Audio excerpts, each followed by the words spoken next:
আসসালামু আলাইকুম ওয়া রাহমাতুল্লাহি ওয়া বারাকাতুহু। আলহামদুলিল্লাহ ওয়াসসালাতু ওয়াসসালামু আলা রাসূলিল্লাহ, আম্মা বা'দ। সম্মানিত ভাই সকল, একটি বিষয় যেটা প্রায় প্রায় প্রশ্ন করা হয়ে থাকে যে মহিলারা ঋতু অবস্থায়, মাসিক অবস্থায় কোরআন পড়তে পারে কি না।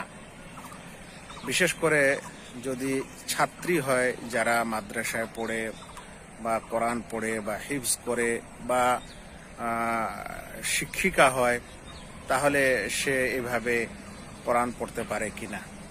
প্রথম কথা বলবো যে আল্লাহ রসুল সাল্লাল্লাহু আলাইহি ওয়াসাল্লাম থেকে এটা সাব্যস্ত যে আল্লাহ রসুল সাল্লাল্লাহু আলাইহি ওয়াসাল্লাম জুনুবি অবস্থায় কোরআন পড়তেন না, পড়াতেন না। ইউকরিউনাল কোরআন মা লাম ইয়াকুন জুনুবান। আল্লাহ রসুল সাল্লাল্লাহু আলাইহি ওয়াসাল্লাম আমাদেরকে কোরআন পড়াতেন যতক্ষণে তিনি জুনুবি না হতেন। জুনুবি অর্থাৎ এমন অবস্থা, যে অবস্থায় মানুষ নাপাক হয়ে যায়, বড়